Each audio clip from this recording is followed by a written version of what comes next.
Before you buy a Lab Monster Toolkit, it's important to know whether or not your device is supported by Lab Monster Toolkit. So there's a lot of different input devices for fighting games, a lot of different sticks and pads, etc. And so I'm going to walk you through the process of determining if the software is compatible with what you're using.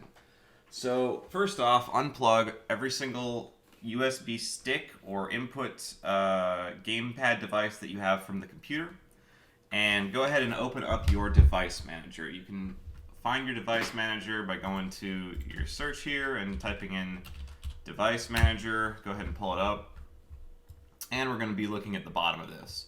So now that you've got this open, make sure you don't see any Xbox or gamepad devices in this list.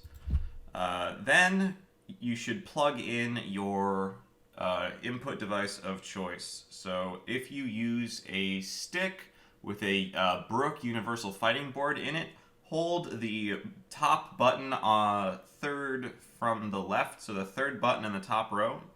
Hold that down while plugging it in. That will cause the stick to go into Xbox 360 mode.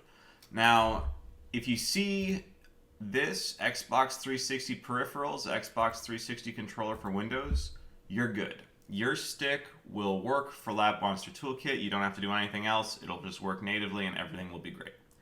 Now, I'm going to unplug my stick and plug it in without holding that button down, and it's going to show up as an Xbox 360. Or excuse me, an Xbox One. So now it's an Xbox peripheral and it's an Xbox One controller.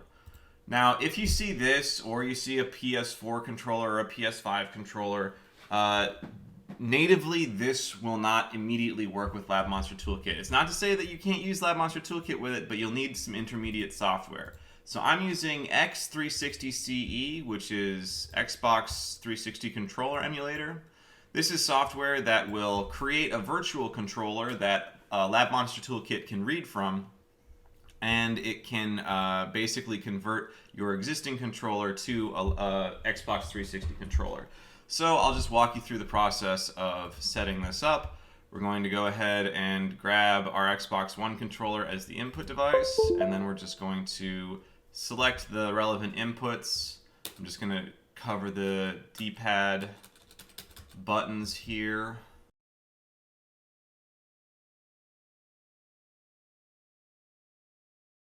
So you can see if you can press the buttons on your stick and it causes this UI to change, and you have an Xbox 360 controller on your device manager, then you're good.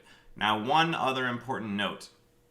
If you use the analog sticks, if you're a pad player and you play with the analog stick, you don't use the D-pad, you will need to use this setup process, and you will need to basically bind your analog stick to the D-pad, which is a very easy thing to do.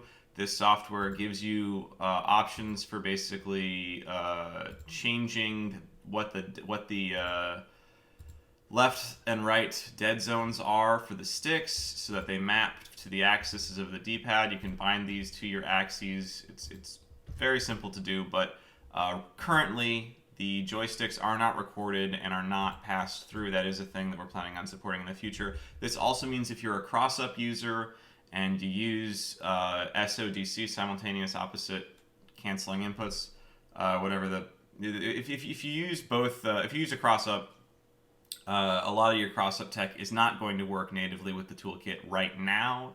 We are planning on supporting it in the future. If you have questions, please leave comments. Hopefully everything works out for you. Thank you.